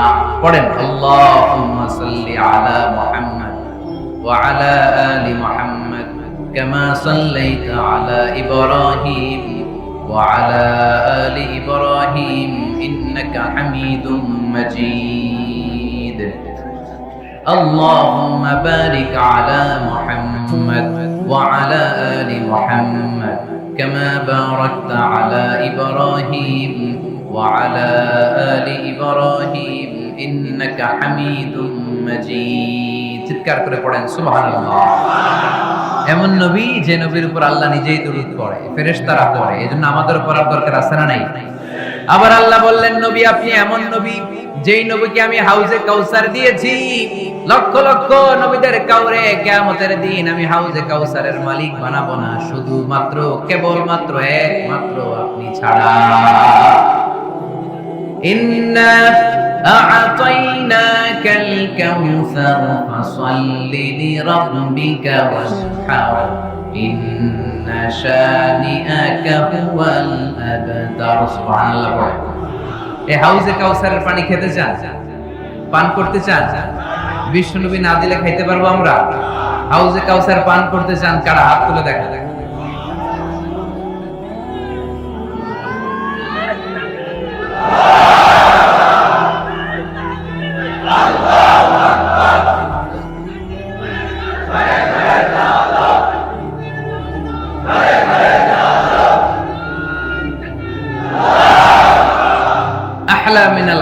হাউজে কাউসারের পানি মধুর চেয়েও মিষ্টি, আবরাদু মিনাস সাল, বরফের চাইতেও ঠান্ডা, আবিয়াদু মিনাল লাবান, দুধের চাইতেও সাদা, মান শারিবা মিনহা শারবাতান লাম ইয়াদমা আবাদা, এক ঢোক হাউজে কাউসারের পানি যে খাবে চিরকালের জন্য তার গলার তৃষ্ণা মিটে যাবে। ওই হাউজে কাউসার বিষ্ণুনবীকে দিয়ে বিষ্ণুনবীর মর্যাদা বাড়িয়েছে কে? আবার আল্লাহ বললেন, নবী পৃথিবীর অনেক নবীকে আমি নৈতিক বিজয় দান করেছি, কিন্তু সবাইকে আমি রাজনৈতিক বিজয় দান করি নাই। আপনাকে আমি এমন নবী করে দুনিয়ার বুকে পাঠিয়েছি, আপনাকে আমি নৈতিক বিজয় দান করেছি, পাশাপাশি রাজনৈতিক বিজয় দান করেছি। সুবহানাল্লাহ। বিশ্বনবী একাধারে যেমনি মসজিদে নববীর ইমাম ছিলেন, পাশাপাশি মদিনার রাষ্ট্রের প্রেসিডেন্ট ছিলেন, ঠিক কিনা? তার মানে ইমাম বা নেতা এমন হওয়া দরকার যে নামাজও পড়াতে পারে, আবার সমাজও শাসন করতে পারে, ঠিক কিনা? এমন নেতার দরকার আছে না নেই? এজন্য বিশ্বনবী বললেন, রব্বি আদখিলনি মুদখালা সিদকিন ওয়া আখরিজনি মুখরাজা সিদকিন ওয়াজআলনি মিন লাদুনকা সুলতানান নাসীরা। ও আল্লাহ, আপনি আমারে সত্যতার সাথে মক্কায় রাখেন, বের করলেও সত্যতার সাথে বের করেন, আর আপনি আমাকে বিজয়ী শক্তি দান করেন। বিজয়ী শক্তি, রাজনৈতিক শক্তি বিশ্বনবী আল্লাহ তাআলার কাছ থেকে দোয়া করে চেয়ে নিয়েছেন। চিল্লায়ে বলেন ঠিক কিনা? রাজনৈতিক শক্তির দরকার আছে না নাই? দরকার আছে? তা আস্তে করে বললেন কেন? রাজনৈতিক শক্তি থাকার দরকার আছে না নাই? দেখেন, বাংলাদেশ সৃষ্টি হয়েছে কত সালে বলেন? কত সাল? বাংলাদেশের বার্থডে কবে? 1971। এই 71 সালের পর থেকে আমাদের বাংলাদেশে সুদ আছে না নাই? কিন্তু সুদের বিরুদ্ধে ওয়াজ আছে না নাই? আলেম ওলামারা আজীবন সুদের বিরুদ্ধে ওয়াজ করছে। আমরা ওয়াজ আগে করতাম, এখন করতেছি, সামনেও করব, মাগার সুদ মরবেন। এর কারণ যেটা আইন করে প্রণয়ন করা হয় ওইটা ওয়াজ করে মারা যায় না, ওইটারে আইন করে নষ্ট করতে হয়। চিল্লায় বলেন ঠিক কিনা?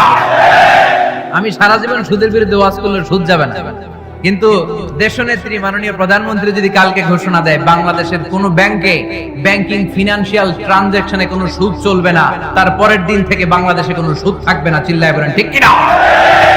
এজন্য সাইয়েদনা ওমর ফারুক বলতেন, ইন্নাল্লাহা লা ইয়াযাউ বিল কুরআন মা ইয়াযাউ বিস সুলতান। আল্লাহ মাঝে মাঝে ক্ষমতার মাধ্যমে এমন কিছু করে যেটা আল্লাহ কোরআনের মাধ্যমেও করে না। চিল্লায় বলেন ঠিক কিনা? কালকে যদি ঘোষণা হয়ে যায় 5 ওয়াক্ত নামাজ যদি না পড়া হয় 5 বেত, কয় বেত? চেয়ারম্যান না পড়লে চেয়ারম্যানের পিছনে 5 বেত, এমপি না পড়লে এমপির পিছনে 5 বেত। কথা বলেন? মাননীয় প্রধানমন্ত্রী যদি এটা ঘোষণা দিয়ে দেয় যে কালকে থেকে নামাজ না পড়লে 5 বেত, এটা সবার জন্য এই আইন। একটা বেনামাজি খুঁজে পাওয়া যাবে? সব কই দৌড়াবে মসজিদে, ওযু থাকলেও দৌড়, না থাকলেও দৌড়। কারণ মায়ের উপরে কোনো ওষুধ আছে? কথা বলেন? কারণ মায়ের ভিটামিন আছে, মায়ের কি আছে? এজন্য ইন্নাল্লাহা লা ইয়াযাউ বিল কুরআন মা ইয়াযাউ বিস সুলতান। মাঝে মাঝে আল্লাহ ক্ষমতা দিয়ে এমন কিছু করে যেটা মাঝে মাঝে আল্লাহ কোরআন দিয়েও করে না। এজন্য অনেক নবীকে নৈতিক বিজয় দান করলো, বিশ্ব নবীকে শুধু নৈতিক বিজয় নয়, পাশাপাশি রাজনৈতিক বিজয় দান করেছে কে? তিনটা নিয়ামতের ঘোষণা দিয়ে আল্লাহ বললেন, আলাম নাশরাহ লাকা সাদরাকা ওয়া ওয়াদা'না আনকা বিজরাক আল্লাযী আনকাযা যাহরাক ওয়া রাফা'না লাকা যিকরাক। পড়েন সুবহানাল্লাহ। নবী হে, আপনার মর্যাদা আমি অনেক বাড়িয়েছি। আপনার কথা শুধু মুসলমানেরাই বলে না, হিন্দুরাও বলে। আছে না নাই? গতকাল এক হিন্দু ভাই আমার হাতে হাত রেখে শাহাদা বাক্য পাঠ করে গাজীপুরে মুসলমান হয়ে গেছে। বিশ্বনবীর কথাগুলো যখন তারা শোনে, তারা নিজেদেরকে ধরে রাখতে পারে না। আপনারা মহাত্মা গান্ধীর নাম শুনেছেন? তিনি ভারতের অবিসংবাদিত নেতা। বিশ্বনবীর ব্যাপারে কমেন্ট করেছেন যে এরকম নেতা পৃথিবীতে আর দ্বিতীয়টা কখনো হবে না। মহাত্মা গান্ধী কি মুসলমান না হিন্দু? গোটা বিশ্বের খ্রিস্টানরা বিশ্বনবীকে নিয়ে এখন মাতোয়ারা। মাইকেল এইচ হার্ট খ্রিস্টান, একটা বই লিখে গোটা বিশ্ব কাঁপিয়েছেন, the 100 ranking of the most influential people and person in the world. পৃথিবী কাঁপানো 100 জন মনীষীর জীবনী নিয়ে একটা বই তিনি করেছেন। এই 100 জন মনীষীর জীবনীর মধ্যে যাকে নাম্বার 1 তিনি করেছেন, তিনি হচ্ছেন আমার নবী, আপনার নবী, প্যারা নবী, বিশ্ব নবী মুহাম্মদ রাসূলুল্লাহ সাল্লাল্লাহু আলাইহি ওয়াসাল্লাম। মাইকেল এইচ হার্ট কি মুসলমান? সে একজন খ্রিস্টান। তার মানে ওয়া রাফা'না লাকা যিকরাক, বিশ্বনবীর সম্মান শুধু আমাদের মুখ দিয়ে প্রচারিত হয় না, ইহুদি, খ্রিস্টান, বৌদ্ধদের মাধ্যমে বিশ্বনবীর সম্মানকে বাড়িয়ে দিচ্ছে কে? I have studied him, the wonderful man, in my opinion far from being antichrist, and he must be called the savior of humanity. খ্রিস্টানরা বলছে আমরা এই মুহাম্মাদের জীবনী গবেষণা করে পড়েছি, তাকে খ্রিস্টান বিরোধী বলা তো দূরের কথা, তাকে মানবতার ত্রাণকর্তা বলতে হবে। তিনি গোটা বিশ্বের জন্য সুপারম্যান হয়ে পৃথিবীতে এসেছে। As a father, as a teacher, as a lawgiver, as a lawmaker, Muhammad is the superman of the world. স্বামী হিসেবে, পিতা হিসেবে, নেতা হিসেবে, নবী হিসেবে মুহাম্মদ সাল্লাল্লাহু আলাইহি ওয়াসাল্লাম সাধারণ কোনো মানুষ নয়, তিনি গোটা বিশ্বের জন্য সুপারম্যান হয়ে পৃথিবীতে আগমন করেছে। ওয়ারাফা'না লাকা যিকরাক, নবী দুশ্চিন্তা করবেন না, টেনশন করবেন না, আমি আপনার সম্মানকে বাড়িয়ে দেব। এই তিনটা নিয়ামতের বর্ণনা সূরা ইনশিরাহের ভিতরে বর্ণনা করলেন কে? এরপরে রব্বুল আলামিন বিশ্বনবীকে নিয়ামতের বর্ণনার ঘটনা শুনিয়ে বিশ্বনবীকে সান্ত্বনা বাণী শোনাচ্ছেন আর বলছেন ফা ইন্না মাআল উসরি ইউসরান, ইন্না মাআল উসরি ইউসরা। নবী গো, নিশ্চয়ই কষ্টের পরে আছে আনন্দ, দুঃখের পরেই আছে সুখ। সুবহানাল্লাহ। কষ্টের পরে আনন্দ, দুঃখের পরে the struggle is impermanent in our life. দুঃখ কষ্ট এটা আমাদের জীবনে পার্মানেন্ট না, এটা সাময়িক। আচ্ছা আওয়াজ করে উত্তর দেন তো, এক বছরে কয়দিন আপনাদের ফরিদপুরে? কয়দিন? 365। গত 365 দিনে না খেয়েছিলেন কয়দিন? 20 দিন, 30 দিন। তার মানে অল্প কিছুদিন না খেয়েছিলাম, সারা বছরই খেয়েছিলাম, ঠিক কিনা? আচ্ছা, তো 365 দিনে অসুস্থ ছিলেন কয়দিন? 4-5 দিন, কিংবা 20 দিন, কিংবা 1 মাস, কিংবা 56 দিন, কিংবা 65 দিন। তার মানে বাকি 300 দিন আরামে ছিলাম কি ছিলাম না? তার মানে আমাদের জীবনে দুঃখ বেশি না আনন্দ বেশি? সুখ বেশি না কষ্ট বেশি? এজন্য আল্লাহ বললেন খবরদার, মুমিন কখনো হেরে যায় না, মুমিনের হারাবার কিছু নাই। মুমিনের জীবনে যদি আনন্দ আসে, মুমিন শুকরিয়া করে, শুকরিয়া করলে সওয়াব আছে না নাই? আর মুমিনের জীবনে যদি দুঃখ আসে, মুমিন সবর করে, ধৈর্য ধরে, ধৈর্যেও সওয়াব আছে না নাই? তাহলে আমাদের সব দিক দিয়েই তো লাভ। আনন্দের দিনগুলোতে শুকরিয়া করব, আর দুঃখের দিনগুলোতে ধৈর্য ধরবো, দুইটার মধ্যে সওয়াব আছে না নাই? এজন্য বিশ্বনবী বললেন আজাবান লি আমরিল মুমিন, মুমিনের বিষয়টা খুবই আশ্চর্যের। ফাইন আসাবাতহু সাররাউন শাকারা, মুমিন যদি আনন্দে থাকে সে শুকরিয়া করে, শুকরিয়া করলে লাভ আছে না নাই? ওয়াইন আসাবাতহু দাররাউন সাবারা, আর দুঃখে পড়লে সে সবর করে, ধৈর্য ধরে, ধৈর্য ধরলে সব আছে না নাই? তার মানে আমাদের হারাবার কিছু আছে। মাঝে মাঝে আল্লাহ আমাদেরকে দুঃখ কষ্ট দিয়ে পরীক্ষা করতে চান, এগুলো আমাদের জন্য খারাপ নয়। এই দুঃখ কষ্ট বিপদ আমাদের কোমরকে সোজা করে, আমাদের পায়ের মাটিকে শক্ত করে, চিল্লায় বলেন ঠিক কিনা? প্রতিকূল পরিবেশে কিভাবে বাঁচতে হয় এই দুঃখ কষ্ট আমাদেরকে শেখায়। এজন্য মুমিন বান্দার বৈশিষ্ট্য হচ্ছে দুঃখ কষ্ট বেদনা জ্বালা এগুলোতে সে আপসেট হয় না, সে হাল ছেড়ে দেয় না, সে ভরসা রাখে একজনের উপর, চিল্লায় বলতে হবে তিনি কে? কারণ মুমিন জানে রাত্রি যত গভীর হয়, অন্ধকার তমানিসা ভেদ করে সুবহে সাদিক হয়। মুমিন জানে গর্ভবতী নারীর পেটের ব্যথা যেই দিন বাড়তে থাকে, ওই দিনই নতুন মেহমান আগমনের সময় ঘনাতে থাকে। মুমিন জানে তার জীবনে দুঃখ কষ্ট বিপদ যত বাড়তে থাকে, সুখের দিন কাছে আসতে থাকে। এজন্য মুমিনের হারাবার কিছু নেই। ফা ইন্না মাআল উসরি ইউসরা, ইন্না মাআল উসরি ইউসরা। নবী হে, কষ্টের পরেই আছে আনন্দ, দুঃখের পরেই আছে সুখ। আপনি সমস্যায় পড়েছেন, ওই সমস্যার সমাধান আছে না নাই? এই পৃথিবীতে এমন কোন সমস্যা আছে যেটা সমাধান নেই? কথা বলেন। সমস্যা তৈরি করেছে কে? আবার সমাধানও দিয়েছে কে? আল্লাহ doesn't create a lock without its key. আল্লাহ কখনো চাবি না বানাইয়া ওটা তালা বানায় না। কথা কর। তালাও যেহেতু আছে, ওই তালার চাবিও বানিয়েছে কে? মা আনসালাল্লাহু দাআন ইল্লা আনসালাল্লাহু লাহু শিফা। আল্লাহ দুনিয়ায় এমন কোন রোগ পাঠায় নাই যে রোগের ঔষধ বানায় নাই। এমন কোন রোগ নাজিল করে নাই যেই রোগের কোনো চিকিৎসা বানায় নাই, হয়তো সেটা আবিষ্কার হয় নাই। অনেকে ক্যান্সারের কথা বলতে পারেন যে হুজুর ক্যান্সার এমন রোগ, এই ক্যান্সার তার নাই কোনো অ্যানসার, কিন্তু বিজ্ঞানীরা বলতেছে এটারও অ্যানসার আবিষ্কৃত হচ্ছে। সুবহানাল্লাহ কইবেন না? কিছু কিছু ক্ষেত্রে হয়েও গিয়েছে। এজন্য দুঃখের পরেই আছে সুখ, কষ্টের পরেই আছে আনন্দ। এই দুনিয়াটাই এরকম, কষ্টের পরই আনন্দ। দেখবেন তারাবির নামাজ 20 রাকাত পড়তে কষ্ট লাগে না? কোমরে ব্যথা, হাঁটুতে ব্যথা, কিন্তু 20টা রাকাত যখন শেষ করে মসজিদ থেকে বের হই, একটা আনন্দ আছে না? কষ্ট করে পরীক্ষার জন্য প্রিপারেশন নিলেন আপনি কয়েক মাস, তো ফলাফল যখন ভালো হয় তখন একটা আনন্দ আছে না? নাই? সারাদিন রোজা রাখলেন রমজানে, কি কষ্ট, তৃষ্ণায় গলা ফেটে যায়, কিন্তু ইফতারির সময় যখন রুহাবজা শরবতটা খাই কেমন লাগে? একটা আনন্দ আছে না? নাই? এজন্য আল্লাহ বললেন فإن مع العسر يسرا إن مع العسر يسرا। ও নবী, কষ্টের দিন মক্কায় অল্প কিছু দিন, মদিনাতে আনন্দের দিন অপেক্ষা করছে। আমাদের জীবনে যদি দুঃখ কষ্ট আসে আমরা ধৈর্য ধরব, তাওয়াক্কুল করব একজনের উপর, তিনি কে? কারণ আমরা বিশ্বাস করি কষ্টের দিন এটা চিরকালের জন্য নয়, সামনে আনন্দের দিন আমাদের জন্য সেট করে রেখেছে কে? তাহলে আমরা সূরাতুল ইনশিরাহ থেকে 3টা নিয়ামতের বর্ণনা শুনলাম, বিশ্বনবীকে কি সান্ত্বনা দেয়া হলো সেটা শুনলাম। এবার 2টা গাইডলাইন শুনে তাফসীর আমরা শেষ করব। শুনতেছেন? কষ্ট হচ্ছে? উঠা বসা করতেছেন কেন? উঠলেন কারা কারা? শেষ করে দিব? দোয়া করে দেই। কি গাইডলাইন দিলেন শুনবেন? কে কে শুনবেন না? হাত তোলেন। কষ্ট হইতেছে? গরম লাগতেছে না?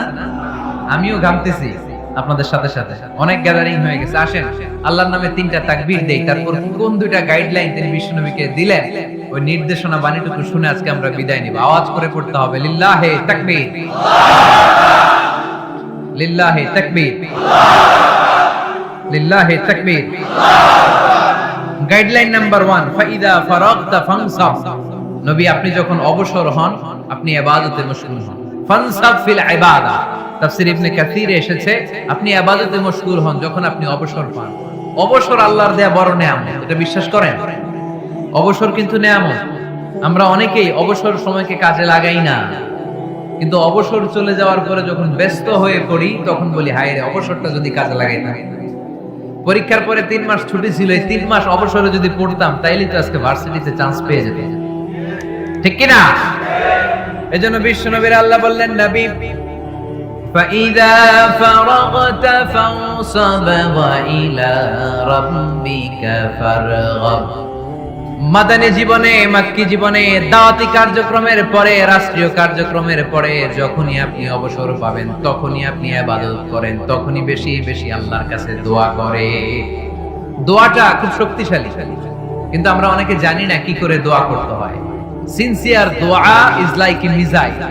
আপনারা প্রায় পত্রিকায় শুনবেন আমেরিকা অমুক দেশে মিসাইল হামলা করেছে, শুনছেন? মিসাইল হামলা এমন হামলা, কত সেন্টিমিটার বেগে যে কোন জায়গায় অ্যাটাক করবে, যেখানে মারার কথা ওখানে পড়বে। ঠিক দোয়াটা হচ্ছে মিসাইলের মতো। আপনি যদি দোয়ার মতো দোয়া করতে জানেন, ওই দোয়াটাও জায়গা মতো যে ভেদ করবে, চিল্লায় কোন, ঠিক কিনা? কিন্তু আমরা দোয়া করতে জানি না, কি করে দোয়া করতে হয় এটা জানি না। বিশ্বনবীকে আল্লাহ বললেন নবী ফাইদা ফারাগতা ফানসাব, যখন আপনি অবসর হবেন তখন আপনি দোয়া করেন, আল্লাহর কাছে চান। বেশি বেশি চাইলে খুশি হয় কে? তার মানে প্রথম ঘোষণা হলো ফাইদা ফারাগতা ফানসাব। প্রথম নির্দেশনা হলো নবী যখনই আপনি অবসর পাবেন ইবাদত করবেন এবং দোয়া করবেন, বেশি বেশি আল্লাহর কাছে চাইবেন। 2 নাম্বার দিক নির্দেশনা হলো ওয়াইলা রাব্বিকা ফারগাব, সব সময় আপনি আপনার আল্লাহর দিকে মনোনিবেশ করবেন। বিপদে পড়লে ডাকবো কারে? আমাদের অসুস্থতাকে সুস্থতায় পরিণত করে দিতে পারে কে? চাকরির জন্য পাগল পারা, চাকরি নাই, চাকরির ব্যবস্থা করে দিতে পারে কে? বিদেশে যেতে মনে চায়, পাসপোর্ট দিয়ে রেখেছি, ভিসা নাই, ভিসা লাগাই দিতে পারে কে? কিন্তু আমরা দুঃখ কষ্ট বেদনা কিছু একটা হইলেই সবার আগে আল্লাহরে শেয়ার করার আগে ফেসবুকে শেয়ার মেরে দিই। আছে না নাই? আপনাদের ফেসবুক অ্যাকাউন্ট আছে নাকি? কার কার আছে দেখি? আছে আছে। এটার জন্য আমরা ভালো কাজে লাগাই, ঠিক কি না?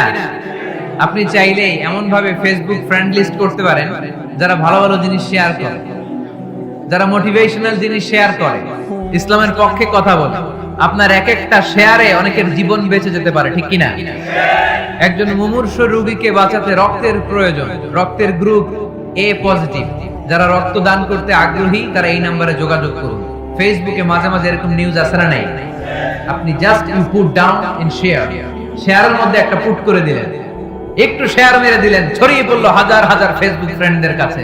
তাদের অনেকে ব্লাড দিতে আগ্রহী, সে তাড়াতাড়ি যে সেখানে ব্লাড ডোনেট করে আসে। আপনার একটা শেয়ারের কারণে বেঁচে গেল অনেকগুলো প্রাণ। চিল্লায় এখন ঠিক কিনা? রক্তদানের মতো শ্রেষ্ঠ ইবাদত হতে পারে? আমরা মনে করি শুধু জিকিরি ইবাদত, আমরা মনে করি শুধু নামাজি ইবাদত।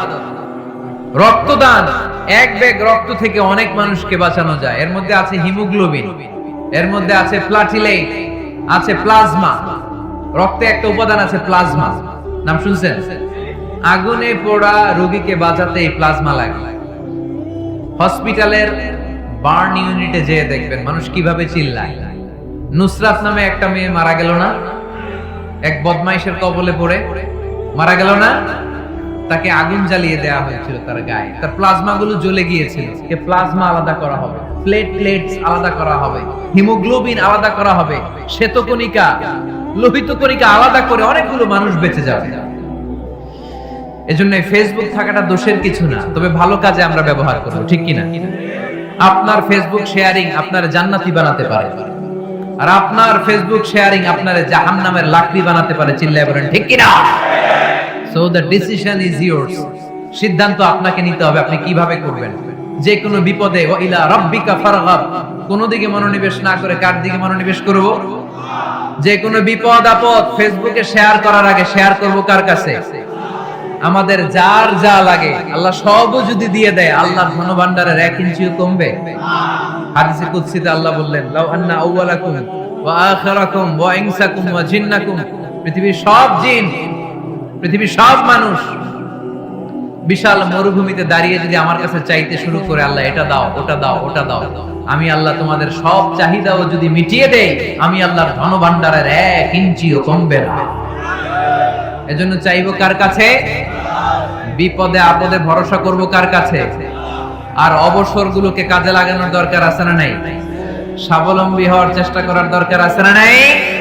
ফা ইন্না মাআল উসরি ইউসরা, ইন্না মাআল উসরি ইউসরা। নবী হে, কষ্টের পরেই আছে সুখ, দুঃখের পরেই আছে আনন্দ। সব সময় মানুষের সময় একরকম কাটে না। এজন্য আমরা তাওয়াক্কুল করতে চাই একজনের উপর, তিনি কে? আল্লাহ আমাদের সবাইকে কথাগুলো বুঝে আরো আমল করার তৌফিক দান করুক। আমরা পড়ি আমিন। আপনারা উঠা বসা করতেছেন কেন? এই উঠছেন কে কে দেখি? এই উঠছো কেন তুমি? বস, আমরা একসাথে বিদায় নিব। সূরাতুল ইনশিরাতে আমরা যেটা শিখলাম সেটা হচ্ছে বিশ্বনবীর মর্যাদা সবচাইতে বেশি, ঠিক কিনা? এজন্য বিশ্বনবীর জীবনী পড়তে হবে এবং সিরাত নিয়ে আলোচনা করতে হবে। আমরা মিলাদুন নবী আসলে ইয়া নবী সালামু আলাইকা বলে জিলাপি খেতে খুব পছন্দ করি, ঠিক কিনা? কিন্তু সারা বছর এগুলো ভুলে যায় না। সিরাতুল নবী, মিলাদুন নবীর প্রেরণা হচ্ছে বিশ্বনবীর সিরাত নিয়ে আলোচনা করা, বিশ্বনবীর আদর্শকে সমাজে বাস্তবায়নের চেষ্টা করা। চিল্লায় এখন ঠিক কিনা? আমরা যেন বিশ্বনবীর সিরাত, সুরাত আমাদের জীবনে ধারণ করতে পারি। আল্লাহ আমাদেরকে তৌফিক দান করুক। আমরা পড়ি আমিন। আমরা যেন আমাদের জীবনের যে কোনো পরিস্থিতিতে আল্লাহ তাআলার উপর ভরসা রাখতে পারি। আল্লাহ তৌফিক দান করুক। আমরা পড়ি আমিন। দূর দূরান্ত থেকে যারা এসে আজকের মাহফিলকে সার্থক করেছেন, আমি আপনাদের সবাইকে শুকরিয়া জানাই। মা বোনেরা যারা আলোচনাটুকু শুনলেন, আপনাদেরকে শুকরিয়া জানাই। মিডিয়া কর্মী যারা এসেছো, তাদেরকে শুকরিয়া জানাই। এক ভাই অনুরোধ করছে, একটা নাশিদ শুনতে চায়। শুনতে চান আপনারা? আলোচনার মাঝখানে যে শোনাইছে এগুলা কি? এগুলা কি? হ্যাঁ, তুমি আসমানে থাকো প্রভু, আমি জমিনে, তবু তোমারি প্রেম জমে হৃদয় গহীনে। আমি তোমারি গোলাম গো, অন্য কারো না। আমি তোমারি গোলাম গো, অন্য কারো না। আলিমুল গায়ব তুমি, মালিক রাব্বানা। আলিমুল গায়ব তুমি, মালিক রাব্বানা। পড়েন। আল্লাহু আল্লাহু আল্লাহু আল্লাহ আল্লাহু আল্লাহু আল্লাহু আল্লাহ। আওয়াজ করে পড়তে হবে আলহামদুলিল্লাহ।